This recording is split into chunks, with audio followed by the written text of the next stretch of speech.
ब्रह्म समागत कल्प नियामक आओ। भक्तराज प्रभु नर रूप धारक राम कृष्ण तुम आओ।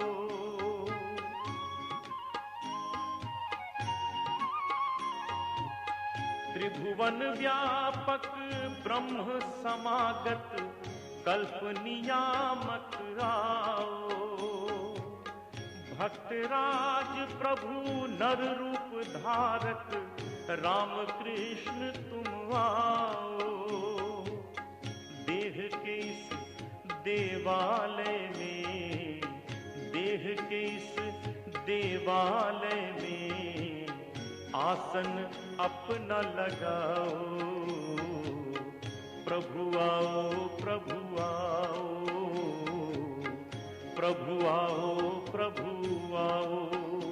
प्रभु राम कृष्ण तुम आओ। प्रभु राम कृष्ण तुम आओ। देह के इस देवालय में, देह के इस देवालय में आसन अपना लगाओ। प्रभु आओ, प्रभु आओ, प्रभु आओ, प्रभु आओ।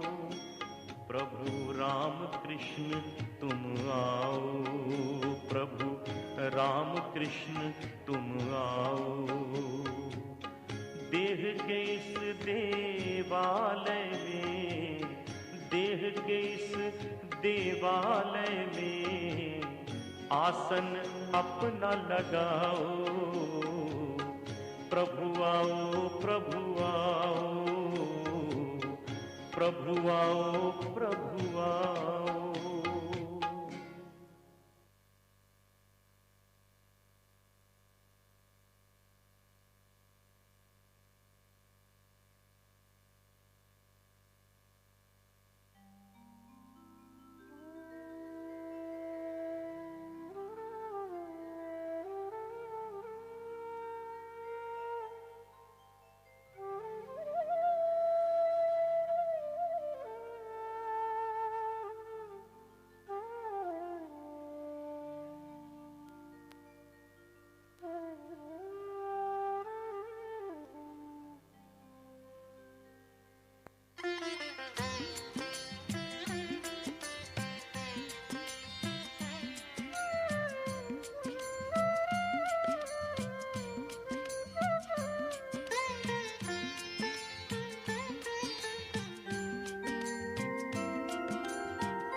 Namaste Sri Yatirajaya Vivekananda Suraye Satchit Sukha Swarupaya Swamini Tapaharini.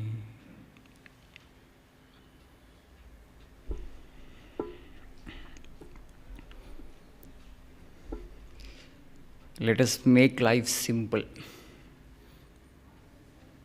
This is the topic we'll be discussing for the next 45 to 50 minutes. We have complicated life undoubtedly in our ignorance,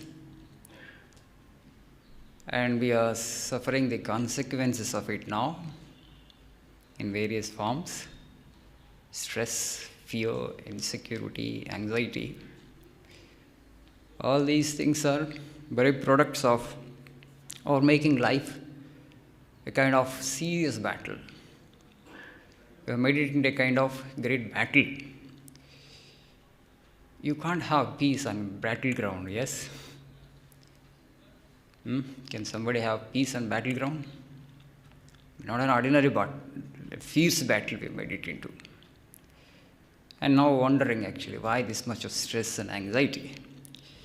Undoubtedly, we, the people of 21st century, have made life a complex thing. Is it really complex? No.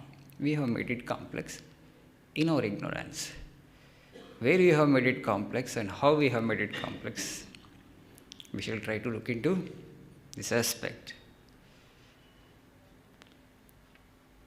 We all have this question, at least when we are knocked hard on our head by nature. When you are knocked hard by some suffering in life, some mishap, some tragedy, some failure, we get this question, why did God create the world?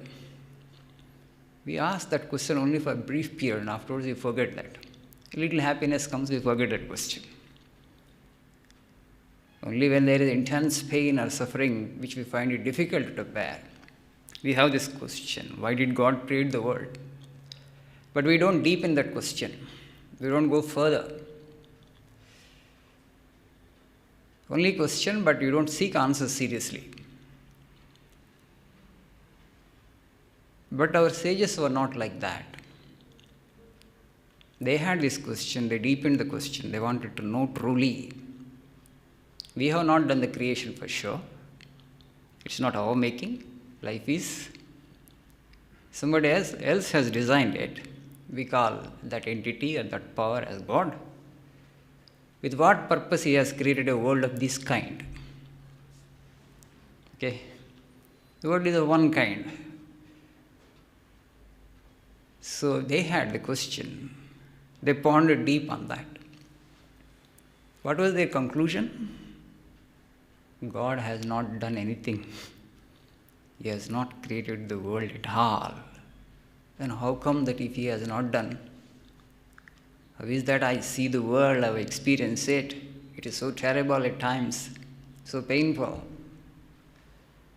Their conclusion was that you put the blame on God, the poor guy, but He has not done the world at all. How can you say? This distinction of subject and object, this distinction of seer and seen. Okay? We are the people who see, who perceive the universe, who experience the universe in our mind. We are the seer, we are the subject. The object is the universe, the people around, physical objects, inanimate objects, sentient beings and insentient beings, everything we experience in the firmament of our mind. So, for us actually there are two things, the seer and the seen, the subject and the object being experienced, namely the universe around. So how this distinction has happened, they have found it out. So this distinction of subject and object, seer and seen, has happened because of the mind.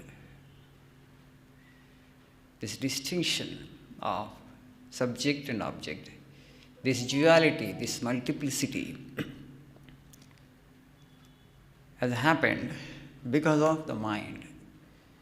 So if the mind is dissolved, there is only one homogeneous existence, only God, no creation. Creation we are experiencing because of the mind. Then they named it as Maya. And so they just focused on only one thing.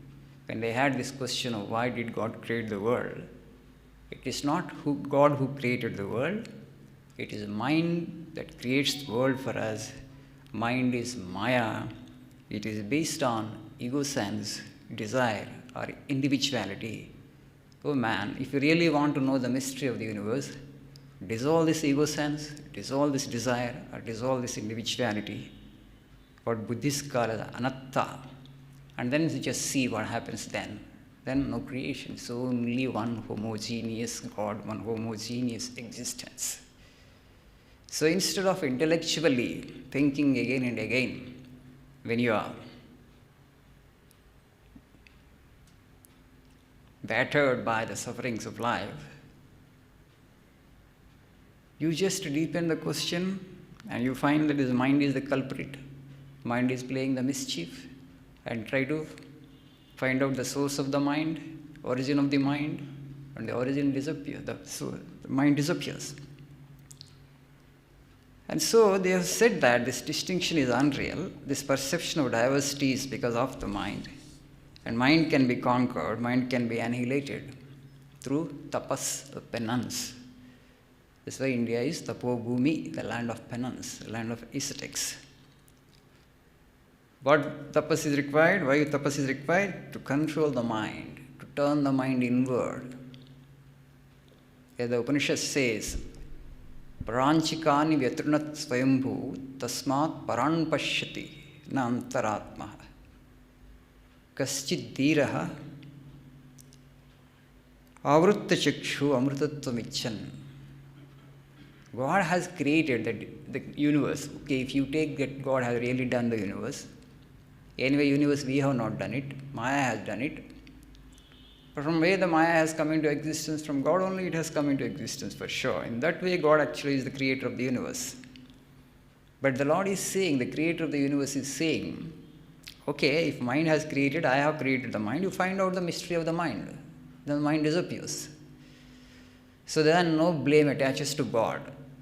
So the creator of the universe is asking us, if you are so serious about it, if you are really troubled by my creation, okay, oh Jiva, oh my child, try to find out.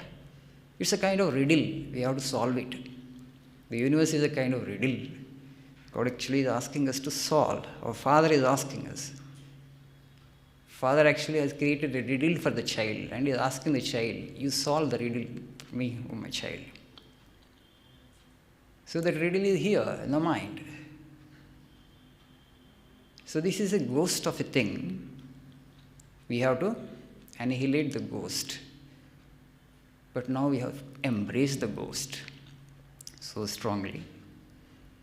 When you have embraced somebody, you cannot see the person, right? The ghost disappears if you see it from a distance because it doesn't like to be observed. It wants to observe everything. The moment you start observing the mind disappears. But we think we are the mind. It's a great source of trouble. Now we have embraced the mind with such a might that even when you want to let go, the embrace and say the mind, go away from me, but it doesn't go. Why? Because it has been habituated to the warmth of the embrace that you have provided all these days. So you can't get rid of just like that. For that only penance is required. Because you have cajoled it, you have nurtured it, you have caressed it, you have fed it, okay? You have made it so intimate, being of yours. You have made it into a kind of our own relative, the mind. And also you are so strongly identified with it now. You can't just drop it as and when you want it, okay? We have embraced it, and now we don't want to embrace it anymore, but it doesn't let go the hold because of the comfort of the warmth that has been enjoying all through. So, but now you have understood that, no, I don't want to embrace you anymore. Yes, this is the only thing that is required. All the spiritual sadhana is to maintain a distance. Mind is here, I am here, I observe it. The moment you observe it, it disappears. The mischief is over. The mischief is over, the universe, the problem of the universe is solved for you. The riddle is solved for you. Afterwards, no question will remain, why did God create the world? You are known by experience that no creation has ever happened. It is all one homogeneous consciousness or God. A little mischief happened, that's all. That mischief has happened because of the mind. That is the riddle. This is the only riddle that we need to solve. But we don't want to turn inward. This is our problem. We can't. Because the design is such, the natural tendency of the senses is to flow outward, to turn inward, to focus on the mind. To see the mischief is so difficult. People are saying, I'm suffering, so much of stress and anxiety. He has hurt me, she has hurt me. What is the nature of hurt? From where the pain is coming? From the mind? Then the question should arise, what is mind? No, nobody has time to ask that question. That means we suffer like slaves. Helplessly we suffer. People are not giving suffering to you. Things are not making you suffer. Circumstances are not making you suffer. All this is coming from within. It is not the hand that suffers. It is not the leg that suffers. It's not the stomach that suffers. It's not any other body part that takes the suffering. It is mind and mind alone that takes the suffering. Nothing else. So then the question should arise, what is mind? And then you ponder deep on that. Kill the ghost. You can't kill the ghost just like that. The ghost has become so powerful now. It has become so strong. We have fed it for so long. And it has become now very strong. We have pampered it so much. You can't just kill the ghost like that. It is more powerful than what we are. So how can it be conquered? So first you have to make it into a good ghost. But forget not. Ghost, bad ghost. Ghost, good ghost. Our tendencies are bad. We are full of worldly samskara. That means our mind is like a bad ghost. First of all, it's ghost and also a bad ghost. And you see the suffering. Definitely there will be hell of a suffering. So slowly, we have to make it into a good ghost, friendly ghost. But again, you should not forget ghost. Maybe friendly for the time being because of the good samskaras we have. But it is only a friendly ghost. If you are wise, you don't want to be in the company of ghost, right? Is it okay to be in the company of good ghost? Okay. So mind is such. Even if you have good samskaras, even if you have purity, you can't rely on mind because after all it's a ghost at the end of the day. So you must endeavor, okay, to go away from this ghost, to kill the ghost and annihilate it once for all. That is actually the goal realization. So first you have to make it into a good ghost. You have to befriend the ghost. For that actually good actions. All this tapas and sadhana is only to bring the mind under control. It will become obedient ghost. It will listen to you. It will hear you. It will not boss over you. It will not make you a slave. But now it has made us its slave today. That is the great source of suffering. Absolutely no control. So to bring it under our control, to make it the ghost our friend, we have to have some good samskaras. For that, some sadhana is necessary. The circumstances around are not so conducive, are not so propitious that our mind becomes purer and purer automatically. It will become a good ghost. No. You have to consciously strive, consciously struggle to purify the mind. That is the language used in Vedanta. Purify the mind. Purify the mind means infilling it with good samskaras, good tendencies. Through repetition of God's name, prayer, selfless service. All these are the processes, the methods, practices which help to purify the mind, and slowly over a period of time, the mind becomes a good ghost. It will listen to you. It will become a little obedient to you, not completely obedient. Little obedient because it's a good ghost now. But you should not stop there. So your goal should be to annihilate it. What are the things actually? Today if you just see society, forget about turning inward and looking at the mind, and that mind is the source of suffering, let me conquer the mind. Nothing else I'm interested in. We know what kind of mess we have made of this life. 95% of the population today, they live for the sake of society. Right? At a gross level. Are you living for your sake or for the sake of society? People are not living for their own sake. This ghost of a society weighs so heavily upon us.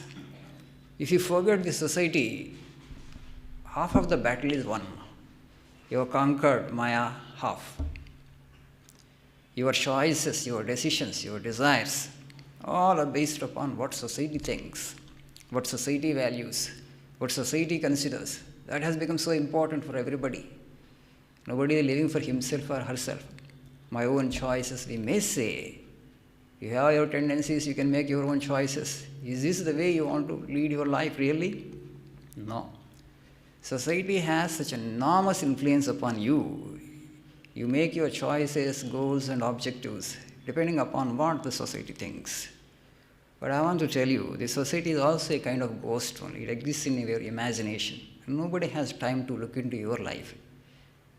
Everybody has his own burden to carry. But we all think that whole society is thinking about me only. Everybody is thinking about me only. As if my life is so important for everybody else in the world. This is a pure myth. It's just an imagination of our mind that creates fear. And so keeping aside our own individual proclivities or samskaras or tendencies, we make choices, we create objectives or aims basing on an imaginary society which has no time to think for you or to think about you. You imagine so much about it, which doesn't exist, I mean to say. So if you can drop this society, you have become half free. Half of the battle is won. You have conquered Maya half.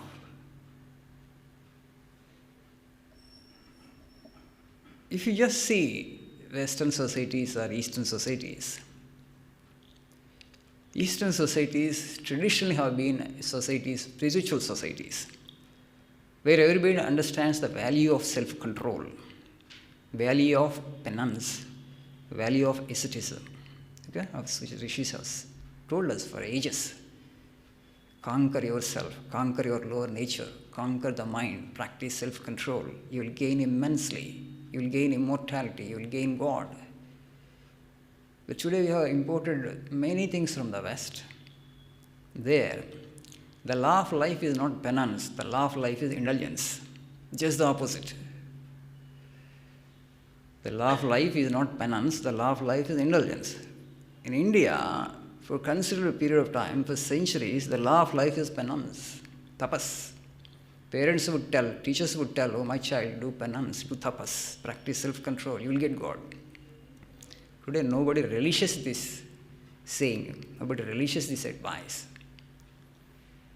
So you get blows, okay, after blows you will come back again. Where will you go? You are created in God and you will come back to God. How quickly is the question. You want to make the full circle, your choice. Roundabout, go about. What is the problem? So nobody wants to have this advice also. You practice self-control, nobody likes it. Now you need to understand that if indulgence becomes the goal of life, our people have told us again and again that if you really want creature comforts, sensory pleasures, if you want to make that as the sole objective of life, you don't have to have a human body. You can have these sensory pleasures even in animal bodies also. Eating, sleeping, little drinking, all those things. procreation. Why a human body is required for that? And no animal can have this question, who is the creator of this universe? It can't think that far. Organically, it is not endowed. It doesn't have the cerebral capacity to put this question to itself. No animal can do this. But we humans, God has given us the brains to have this ultimate question. We can crack, we can solve the mystery of the universe. So having come here as human beings, having been so endowed, if we don't put this question to ourselves and seek answer, it's not a great life we are leading. So to know God by experience, we need to practice this self-control.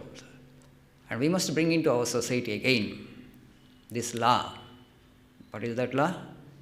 Law of self-control, law of tapas. This society is meant for that, this culture is meant for that. We have known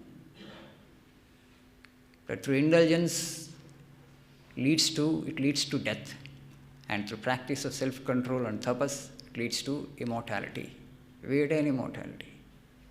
To reach God, to know our real self, to know our real being is the goal.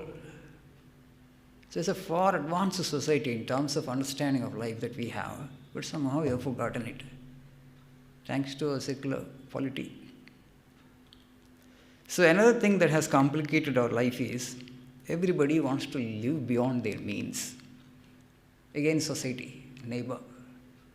You just see marriages, the individual doesn't have the capacity, to spend that much of money because he imitates somebody else in the society. Again, the society idea. It will burn a hole in your pocket, the expenditure, and then you want to repay the debt. A lifetime it takes. And to whom you can preach philosophy and spirituality then, when you have made such a mess of life? You are not leading a practical life. What is your means? How much you can spend? That you must know.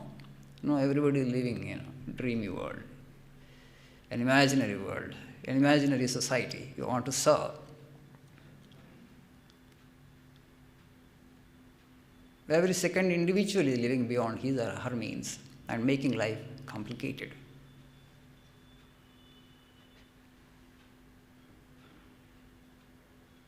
The other day, one lady came, one gentleman who studied spoken English here. He studied up to diploma. He sent a message to me at night 10 o'clock. Swamiji, here is a lady who is weeping because her son was sent out of the school because she didn't pay the school fees. She is a vegetable seller. And he sent the message, Swamiji, please help her. And she also sent a message. The next day morning, before I could give reply, they arrived in my office. Both are ex-spoken English student with that vegetable bundle. I suggested her, why can't you put your son in government school? They are giving good uniform, high quality midday meal, good and qualified teachers are there, playground is there. What is the problem? Why don't you admit your child in government school? This is living beyond means. It's all taxpayers' money, it is your money and my money at the end of the day that government actually is giving salaries to teachers. You don't want to use such a system, though you don't have money. The vanity, right? Imitating somebody else. You compare yourself with a neighbor, your neighbor actually is making his or her son in a private school. You want to imitate your neighbor. That neighbor also doesn't have the means, but he is imitating somebody else. He is imitating somebody else. He has stretched himself beyond his means, and you would like to stretch yourself beyond your means and make life complicated. Now, if you give this advice also, now people, they feel insulted. Only in India it happens like this. They feel insulted if you give the advice of this kind. They close their minds. Okay, I will pay for now. What about next year? Again you will come to me or you will go to somebody else? Why to go here and there and ask money? Wonderful education is happening there. I told her in private schools they can't really pay the teachers also well. So you don't get highly qualified teachers there. It's very difficult to employ because you have to pay high salaries, good salaries. After all, the commercial venture. I'm not saying all private schools are that bad, but you have to invest money. The government is parallelly running a system, to cater to people like you, but you don't want to make use of that. Now the false prestige, vanity, living beyond their means and comparing oneself with a neighbor. When you want to lead such kind of life, you can't teach philosophy and spirituality to people, and they are not even practical when they lead this secular life. We have forgotten actually our rishis. They lived on roots and fruits in forests, in huts. And they were the people who had given the highest knowledge. There is no comparison to that knowledge. Again and again I tell in my lectures that we remember a Buddha, we remember a Shankara, and we will remember Swamiji for another 15 to 2,000 years, and they will remain eternal. For what? You just tell me names of few, Nobel laureates. The other day I went to school and I asked them, actually, children, you name the names of few Nobel laureates. Children couldn't tell. You really remember them. You remember a Buddha, somebody was born 2,500 years back. Shankara, 1,400 years back he was born. Why?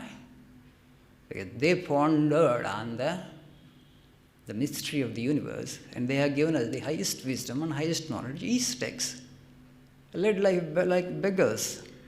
Buddha, Mahabhikkhu, great beggar. We have known in our culture through asceticism and through practice of self-control, you achieve the highest. And that country today we are finding it so difficult to lead a simple life. Everybody is imitating somebody else, some society which is imaginary, and complicate their life and struggle and struggle and struggle. People borrow money and actually going for marriages. Are you in a position to repay the debt? What are the sources of your income? How long it will take you for you to repay the money? Why to, have such stress? Now this is the one problem. But you need to understand the problem is here. Who are the people who take pride in leading a simple life? Not everybody can take pride in leading a simple life. That is the problem. If you have the means, okay, you enjoy. If you don't have the means, at least you should stop, but you don't want. The people who know that cultivation of the intellect and cultivation of the spirit that need leisure, that need self-control, and that you will get the highest reward. Having been born a human being, you will get the highest of the life. Then practicing simple life becomes easy like the rishis of the yore. But because we don't have the divine samskara, spiritual samskara, everybody is finding it difficult. And today it's a kind of glorious madness, right? To lead simple life. But I know for myself, the goal I have set before me, controlling the senses, controlling the mind, I know how difficult it is, a great battle, a great adventure. The outside adventures, you want to make yourself rich, that's an adventure, definitely you have to work hard. Not everybody will be able to make money. Not everybody will become a billionaire, even if he or she works. There also intelligence is required, hard work is required, effort is required. If you want to occupy a high position of power, you have to work hard, definitely, because a lot of competition is there. That's an adventure in its own way. But here, it's a greater adventure. Dealing with the subtle, dealing with the thoughts, dealing with the ego, is a greater adventure. If you really understand the intensity of the battle and the intensity of the struggles that you will have to undergo before you finally get the realization of spiritual illumination or enlightenment,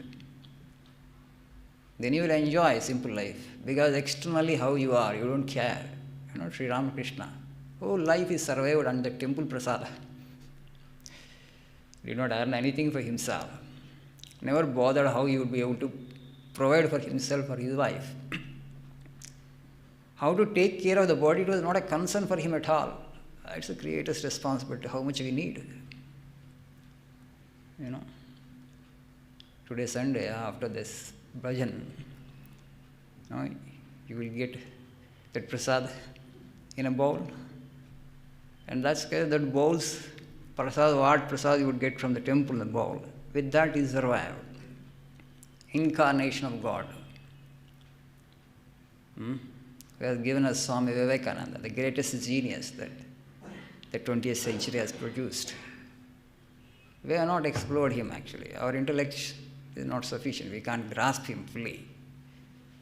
And 5% of Vivekananda we can't grasp. We don't have that much of intellect. Even to grasp all these mystics or spiritual souls, or even to understand Bhagavad Gita, basic structure, we are all Hindus, basic scripture, a little tapas is required. Some devotion, some shraddha is required. I'm sorry to say, unfortunately in this country, even that minimum tapas and shraddha that is required to grasp our scripture, that much also is not there, because you are imitating somebody else. Even to understand Bhagavad Gita intellectually, some penance and some kind of tapas is required. Only those people will be able to grasp it. It's not simply do and in a moral textbook, some do's and don'ts are given. Krishna has given us some do's and don'ts, not like that. A text of philosophy, the subtlest of the intellect is required to grasp it in toto. And to develop that subtle intellect, asceticism, self-control is a must. Control of thought is a must. Today our mind is scattered on so many things. You just see many homes, so many things are there in homes. Cluttered. Every weekend, Saturday and Sunday, 2 days are required to clean all the furniture, all the cupboards. So many things. You don't use them, but you accumulate it, because consumerism. Simply the online order, it will come to your doorstep. You have money. That's also has become a kind of addiction. You don't know what to do with your time. You can't meditate, you can't pray, you can't read scripture. Simply open the phone. Online shopping. Thing will arrive at your doorstep, the thing that you don't need it. You can't give it to others though you don't need it, but you will keep. What happens? Home becomes a museum. Every second home is a museum today. And to upkeep the museum is not easy. Okay? You need servants. Servants are not that simple. You have to supervise them.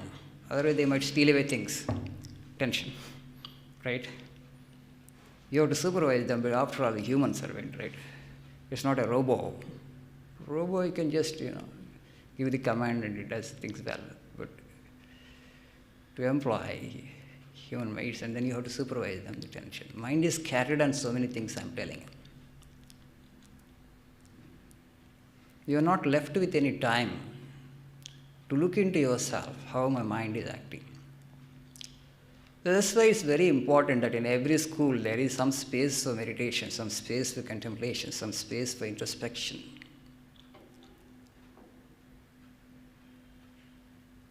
Space for spiritual practice, like this kind.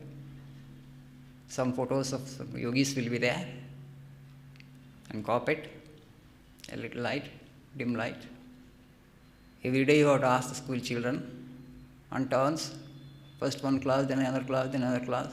Children go to the room, meditation hall, sit with yourself for some time, 20 minutes, 25 minutes. Teacher also should go and sit. Close your eyes, just observe your mind. Don't think great meditation will happen immediately. No, at least because you are observing the mind. You have learned to observe your thoughts. Slowly, slowly it becomes a habit. Then you will understand what is Maya. Then a desire will arise in you to conquer Maya, to become free. Then you understand through this introspection that you are under slavery. Mind actually is dominating you, it's passing over you. There is a lot of slavery within you, the desires uncontrolled, unrestrained, unpurified.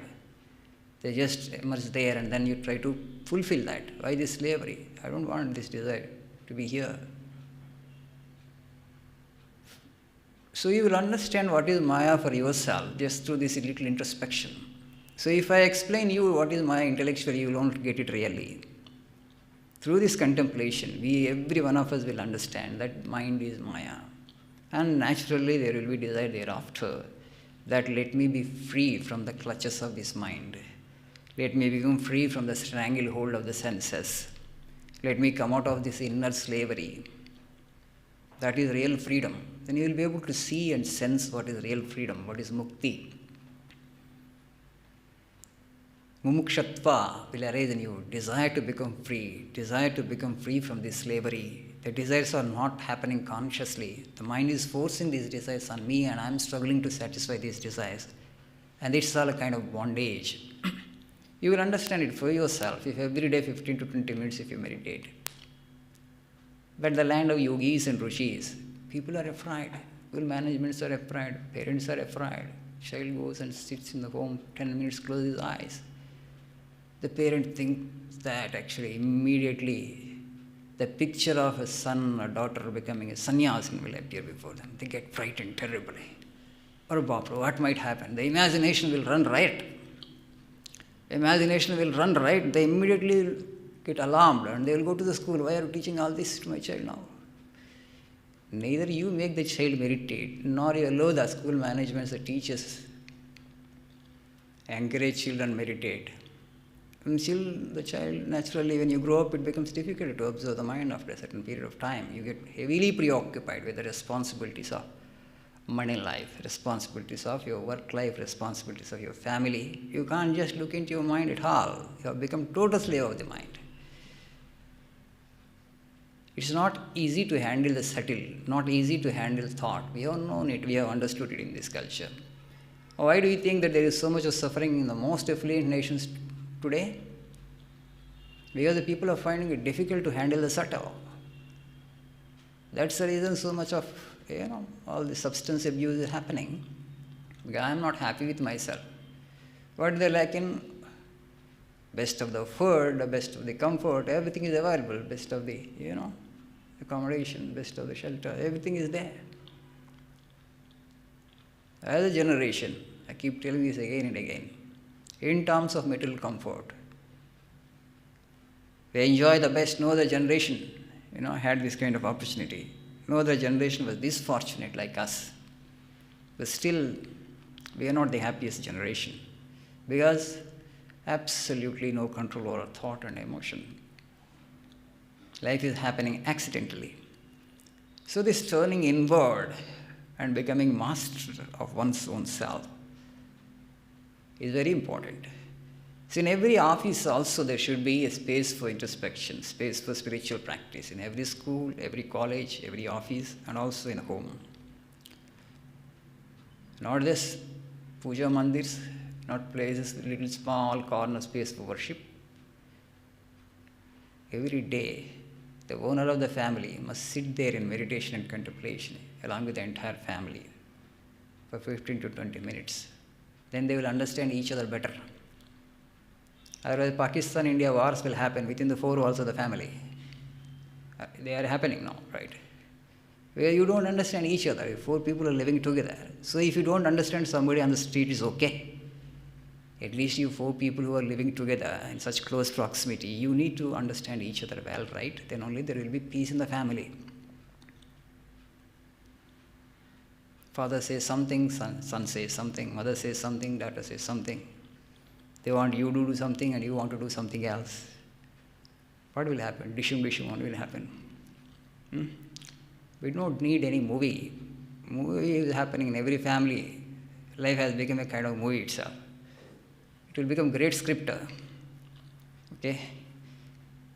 The story of each family will form a script in itself to make a movie. To that level, actually, we have complicated our society.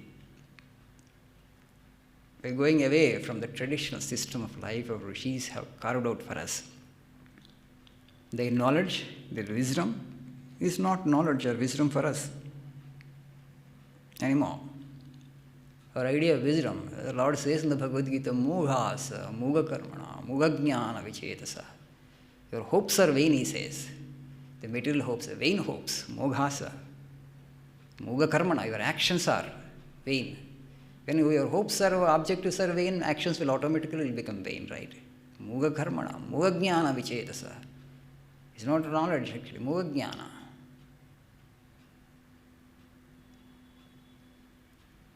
You know, a Brahmo devotee by name Shivanath Shastri,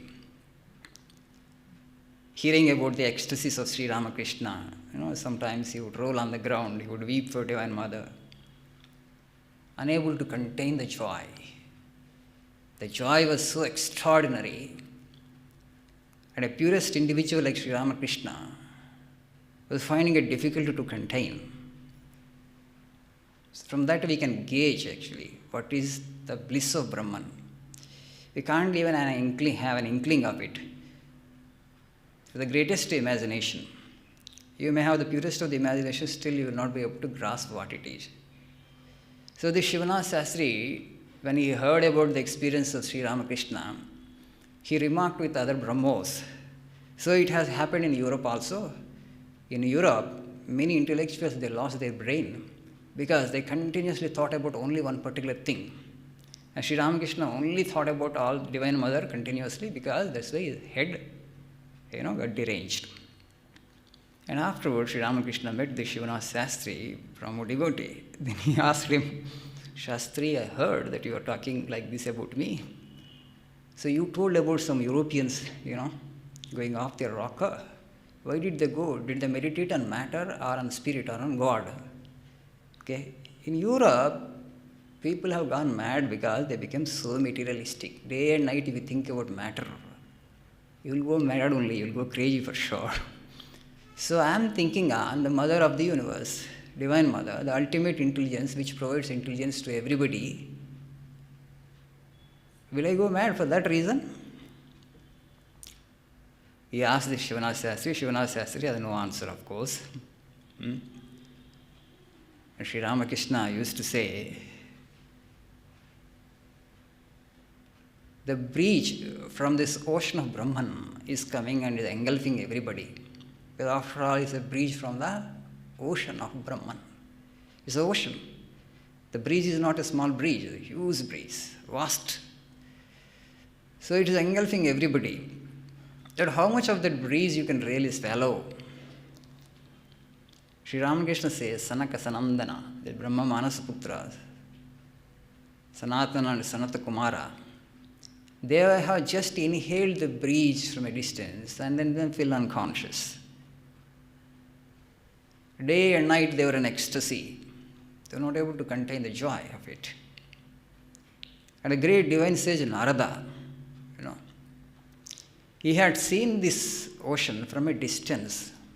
That was sufficient for him to put him in tipsy. He became inebriated with divine joy and in ecstasy all the time. And then, ever since, he has been on, wandering across the three worlds and talking about the glory of divine name. And Shuka Maharshi, the great ascetic by birth, he went to the ocean and he touched the ocean 3 times, that's all. He didn't drink any water from the ocean, not even a drop. He just touched 3 times, that's all. That was sufficient actually. He was rolling on the ground in ecstasy and joy. He was rolling on the ground in ecstasy and joy. And the great Lord Mahadeva, the Lord of ascetics, he had drunk 3 handfuls of water from that ocean of Brahman. And he fell unconscious. Unconscious because of ecstasy. He has fallen on the ground like a corpse. In the Dakshineshwar Kali temple, when you see Mother Kali has put her foot on Shiva, Shiva is unconscious with joy. Like a corpse is, not really corpse, but he has become like corpse, drinking 3 handfuls of water from that infinite ocean of Brahman. So how much of that joy we can really take, this human frame can take?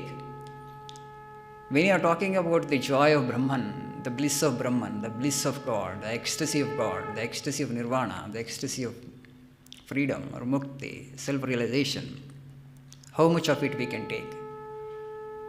That power which has created this mighty and vast universe, how much of it can be manifest through this tiny frame? You just tell me. How much actually we can withstand? When you just see the universe, you understand there are billions and billions of galaxies. What are we as a physical entity in this mighty and vast universe, phenomenal universe? A tiny speck, right? A dust particle, our existence. As physical bodies, we are dust particles.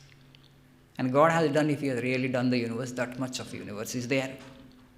And the power that has created these billions of galaxies, if it were to manifest fully through us through this frame, would it be possible? It would break into pieces, A fraction of that, if it awakens, it will break into pieces. A fraction of it is sufficient. And Sri Ramakrishna gives the example of ant hill also. God is like, sugar hill. God is like the sugar hill. A heap of sugar is there. Ant goes and picks up one grain.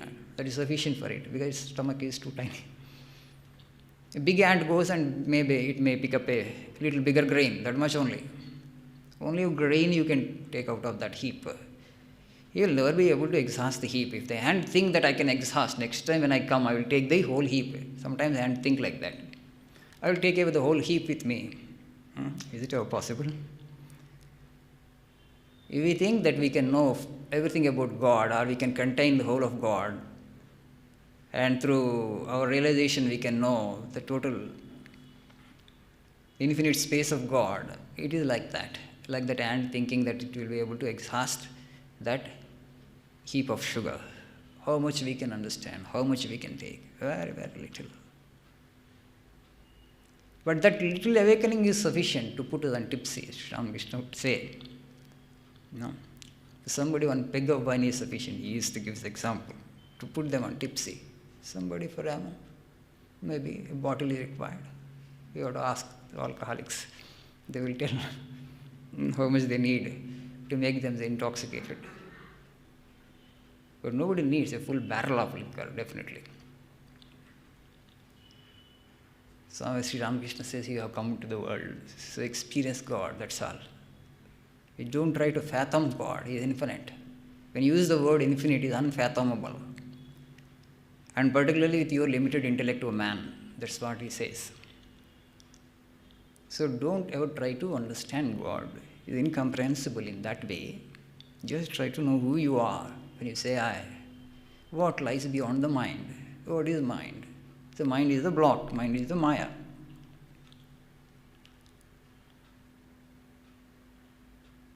He gives this beautiful example of a pond covered with reeds and scum. There is fish below the water, swimming happily and joyously, but you can't see that fish. Where there is scum and reed is covered with. Similarly, the mind actually is covered, is the scum and reed, which doesn't allow us to see the fish of the Lord swimming in the pond of our own heart. Ishvaraha sarvabhutanam hruddeshe arjuna tishtati brahmayan sarvabhutani yantrarudhani mayaya. O Arjuna, I dwell in every being and I operate them as if they are mounted on a machine, and I operate every machine from within. And this is the greatest discovery our rishis have made. And that's why they have come to the conclusion, they have said as the greatest thing that you can do on this planet as a human being is this. You just meditate on the Lord dwelling in your own heart, and thereby you are serving the entire universe is there.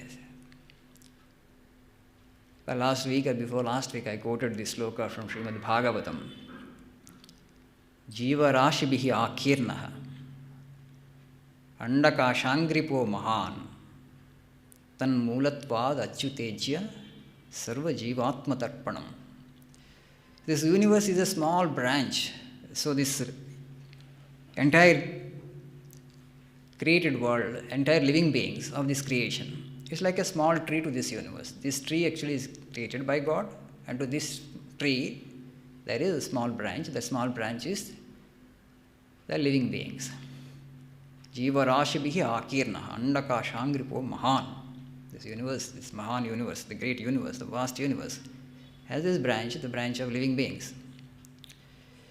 Then Mulatvad Achyutechya, since Lord being the source, the root of this universe, and that root actually is there in your heart, then Mulatvad Achyutechya, Sarva Jivatma Tarpanam. If you meditate on the root, you meditate on the whole universe.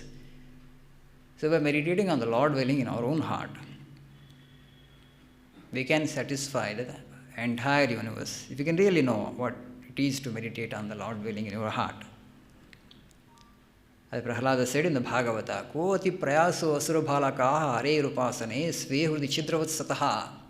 Where you seek God, where you search for God, in your own heart is dwelling, but we can't see Him because of the mind. This is the scum, this is the veil, this is the Maya. Sri Ramakrishna compares a Divine Mother with a high-born lady. Because she is high-born, she doesn't want to mingle with people, she doesn't see everybody and anybody. She hides herself